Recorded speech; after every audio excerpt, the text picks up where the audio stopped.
Thank you very much for that kind introduction, and thank you too for inviting me here to your beautiful country. I'm always pleased to be in Turkey. What I want to do now is really follow on from the previous speaker, who's given us a very useful introduction to the issue of metabolic syndrome in psychiatric disease. And I'll focus now on the role of antipsychotic drugs. I've just briefly disclosed that I have in the past had drug company funding. And I want to emphasize a couple of points, really. One is that the issues we'll be talking about reflect a lot of problems associated with antipsychotic drugs. And we know, for example, that the efficacy of the antipsychotic drugs varies, although not very much between drugs, rather more between individual patients.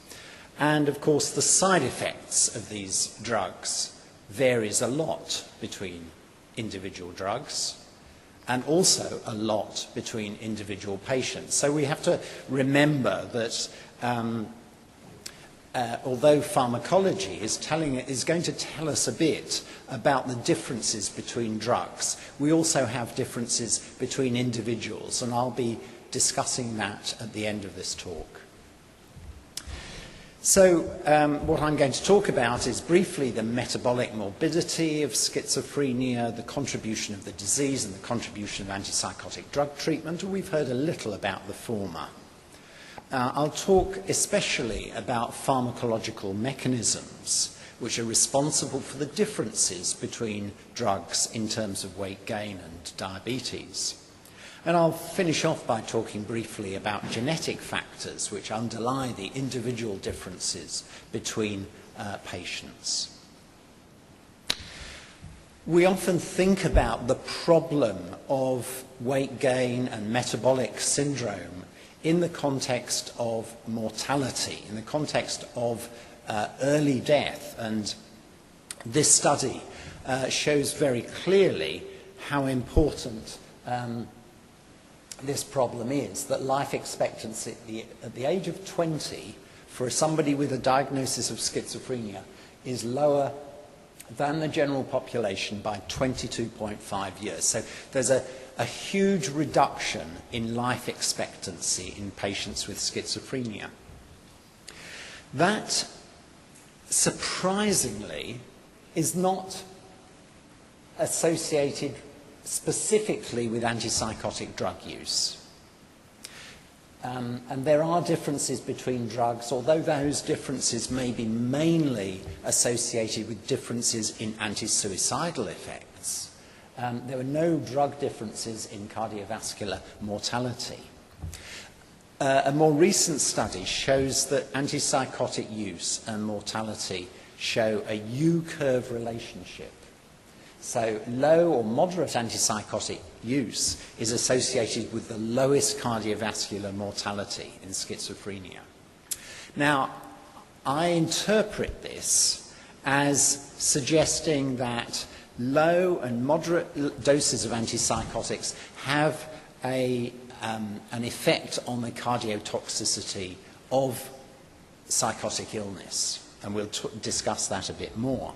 But they also exhibit cardiovascular effects at higher doses, and at that point they induce metabolic morbidity. So a little antipsychotic treatment is good for your cardiovascular morbidity, but a lot is not. There may, of course, as we've heard already, be associated, disease-associated factors that increase risk. And the examples we see here: poor self-care of patients with schizophrenia, if they have a poor diet, over-reliance on McDonald's or other less good sources of food, that can lead to overweight. Psychotic symptoms cause stress. And if the psychotic symptoms are not well controlled, you can have high levels of stress, and those high levels of stress, as we've heard already, can result in metabolic disturbances. And also, as we've heard, smoking can increase risk for metabolic disturbances. So the question, though, is do young and untreated patients with schizophrenia have a metabolic morbidity? And the previous speaker showed a meta-analysis of this data. I just want to mention some early studies and the latest useful study in this respect, where two earlier studies from China and from Spain showed really no effect in drug-naive first episode patients, aged about 20. There was one study which confuses the issue rather, which is an anomalous study, but suggesting there's an increase in intra-abdominal fat. Those patients actually were a bit older, as from Ireland, where, and perhaps their diagnosis came a little late. However, perhaps the best study recently is from the UFEST study, the European First Episode study, and that showed no elevation in metabolic syndrome above control cases in patients with first episode drug-naive schizophrenia. So, weight gain is a problem. And there are two reasons why weight gain in schizophrenia is a problem. One is that, as we've heard, it causes metabolic syndrome that increases the risk of type 2 diabetes and cardiovascular disease. But also we must remember that if the patient is getting fat and he or she does not want to get fat and he or she thinks it is due to the drug treatment, then there's a possibility that they will stop taking drugs. So that increases drug compliance and inevitably increases risk of relapse. So what are the issues in terms of metabolic disturbances? Well, this is just an example of one of many studies in the area. But we looked at a range of patients, average age of about 40, 45, mainly chronic schizophrenia. And we found that 74% had central obesity, 41% had obesity defined by a BMI of over 30. And similar amounts were seen in terms of the metabolic syndrome, about 38%. And this is typically at least twice what is seen in the general population. So it really is a problem here. But we know that the drugs are contributing. That is certainly very clear, and that's very clear because there are differences between drugs. Some of the drugs actually have very little effect, and here we can essentially divide the drugs up into three different, almost non-overlapping groups. There are those haloperidol, aripiprazole, amisulpride. These seem to have very low effects, and three of them actually no significant effect above placebo levels. A middle group, paliperidone, risperidone, quetiapine, show intermediate levels of weight gain. And there's a group, of course, containing olanzapine and clozapine, which show really quite substantial levels of weight gain. So they're different levels of weight gain, and their mechanisms are likely to be different too. If we follow, but one problem with those studies is that they were taken from randomized controlled trials, usually of patients who've had many years of drug treatment prior to entering the trial. So often weight gain is underestimated in such patients. So we want to look at what are the effects of these drugs in first episode patients. Well, we've done a couple of studies, or I was involved in a couple of studies here, where we see that patients going on to risperidone or chlorpromazine, BMI increases by 7 or 8% within 10 weeks. Very similar effect in this study. BMI increase of 10% at 3 months, 7% with risperidone, 9 months, 14% with risperidone, 21% with olanzapine. So there are still differences between drugs in the treatment of first episode, initially drug-naive patients. And I'm sure that is your experience too. But there are other effects that these drugs are having, and these effects are occurring fairly rapidly. That although there were no changes in fasting insulin or glucose, random glucose levels were increased, triglycerides increased, cholesterols increased, reflecting an increase in low-density lipoprotein, and also leptin is increased.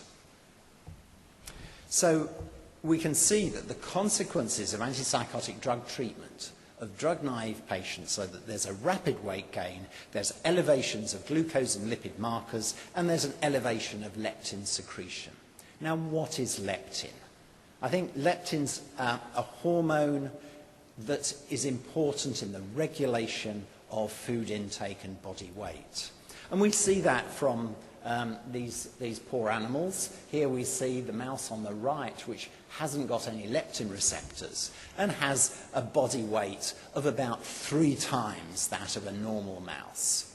So without a signaling mechanism for leptin, this circulating hormone which is released by adipose tissue, without that signaling mechanism, we have profound obesity. And fortunately, it's very rare in humans, although it does occur. And in fact, there's a fairly famous Turkish family where leptin was found to be missing in the family, and they were overeating and dying at a young age because of the effects of very severe obesity. And it was found also that they could, if they were given infusions of leptin, their appetite decreased and they could return to a more normal weight. Fortunately, it's very rare in humans. But what we think might be happening is that although leptin is increased, and we expect leptin to be increased if patients are putting on weight, adipose tissue, as adipose tissue increases in size, then leptin secretion increases. Leptin should then transfer to the hypothalamus in the brain to tell us to stop eating. That, however, is not occurring. So what we think might be happening is that there is a blockade of by the drugs of this leptin signaling in the hypothalamus, and that's resulting then in a loss of this inhibitory effect on food intake. So although leptin is high, the effect of leptin is not functional because it is being interfered with by the effects of the drugs in the brain. And those that might be through receptor mechanisms such as the 5-HT2C receptor. So the receptors that have been implicated are listed here. And there are several other receptors that may be important. So it's perhaps not one single mechanism. Although we think, in fact, it's the 5-HT2C receptors that seem to play a particularly important role, at least for clozapine and olanzapine.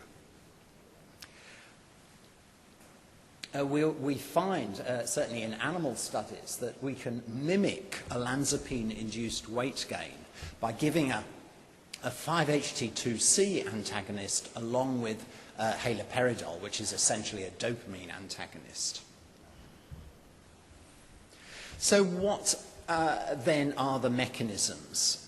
Well, in the brain, perhaps by blocking hypothalamic control of food intake, the serotonin 5-HT2C receptor, and perhaps also histamine H1 receptor is important. Perhaps also dopamine receptors, as we've heard already from the first speaker, may be important because they're controlling appetite and reward. There may also be other areas of the body that are important that have not really been explored properly. One is muscarinic receptors in the pancreas, which control insulin release and glucose sensitivity. And adipose tissue has receptors which may also be important in controlling weight gain and food intake. There may also be protective effects, and I'll talk about this in a minute, of some of these drugs.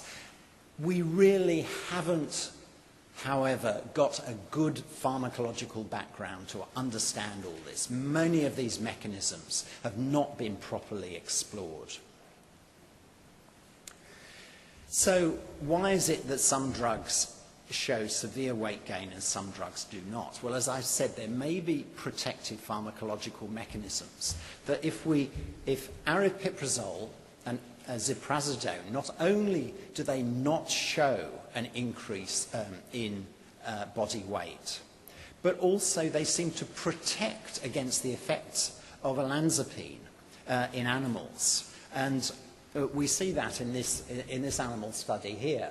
Olanzapine given to these animals increases food intake substantially. Aripiprazole does not. If we give aripiprazole with olanzapine, the food intake associated with olanzapine is reduced.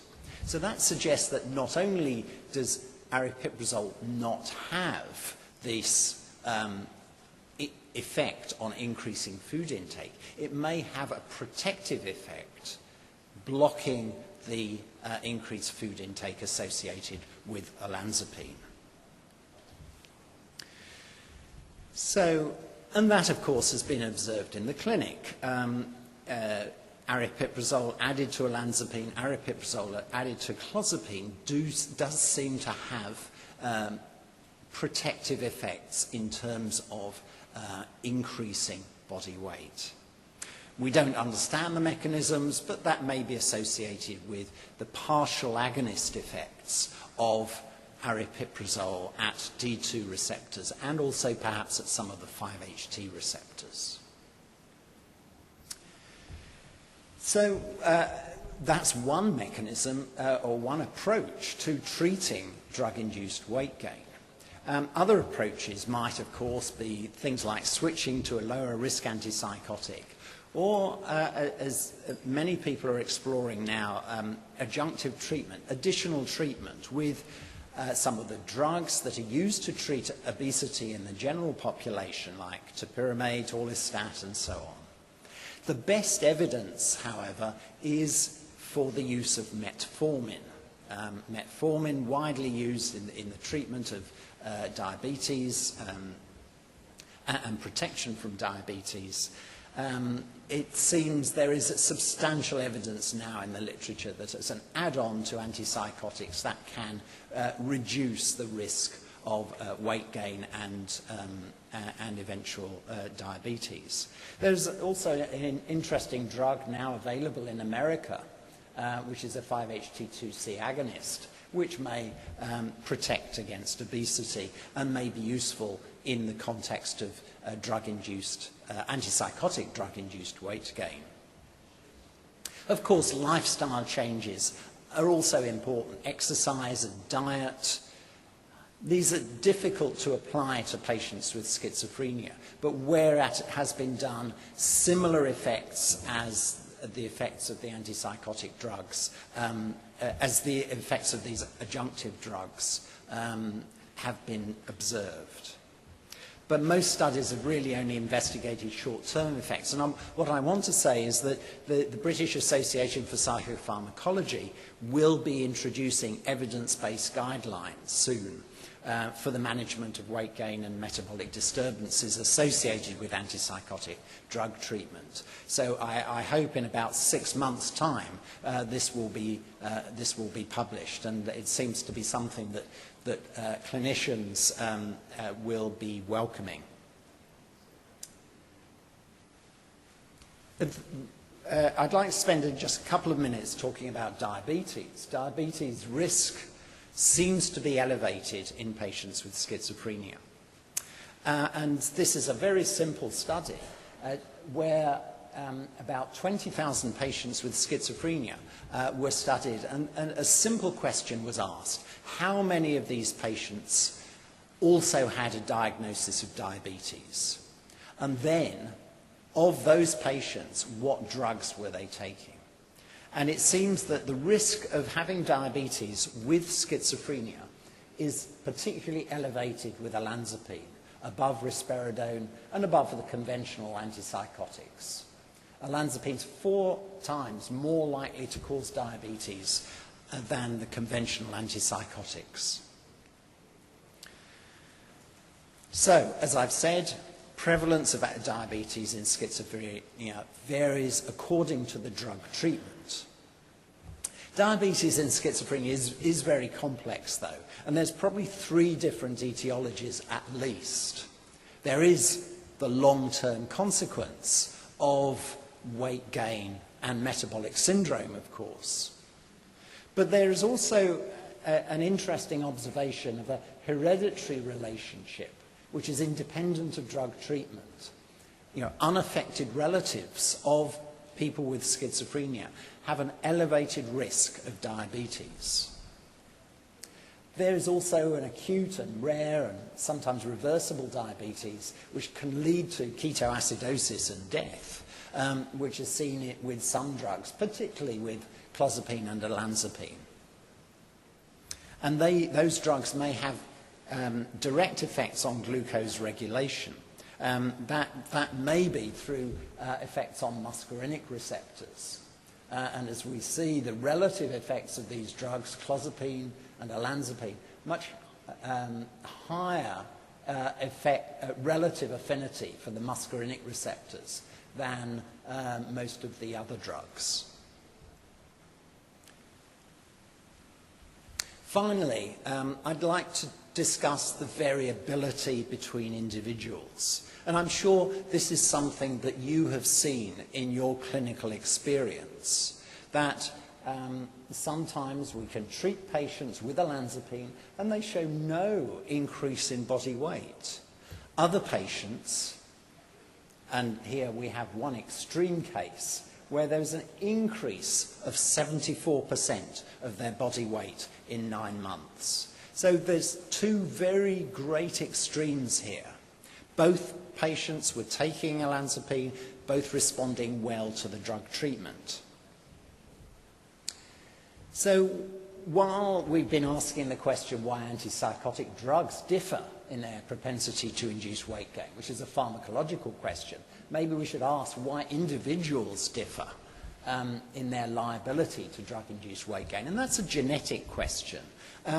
And genetic factors are certainly responsible for many of the unexplained differences in treatment, both in terms of the symptom response and in terms of side effects. And these variations in, or these genetic factors, are associated with what we refer to as single nucleotide polymorphisms, or SNPs, or insertion, deletion, or repeat sequences within the DNA code.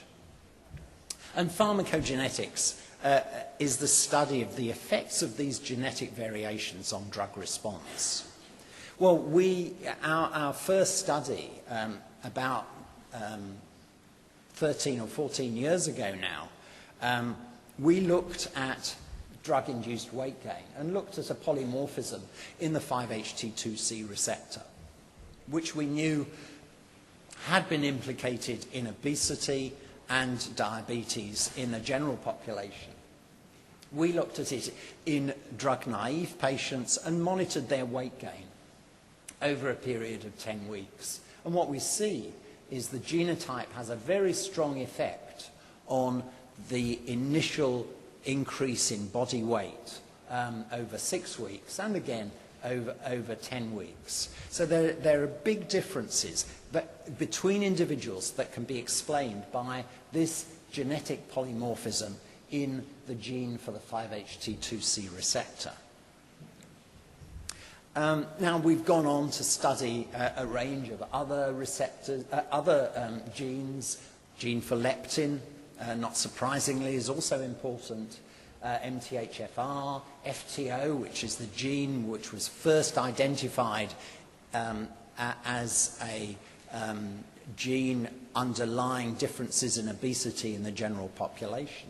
These all have effects, some on initial weight gain, some on obesity in the long term. And other groups have found a range of other genetic factors. So the genotype, along with the baseline weight, can actually explain much of the variance, much of the variability of initial drug-induced weight gain. So in summary, weight gain may well be an initial process which leads to metabolic and cardiovascular disease. These are causes of reduced life expectancy in schizophrenia. Antipsychotic drugs, by blocking 5-HT2C receptors, perhaps other receptors, may interfere with the hormonal control of food intake through blocking leptin's effects and perhaps the effects of other hormones associated with the control of body weight and food intake. These metabolic consequences of drug treatment are seen with many of the antipsychotic drugs, but not all of them.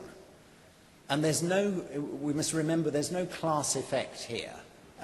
Second-generation drugs, some of them are very problematic, some are not. The same with the first-generation drugs.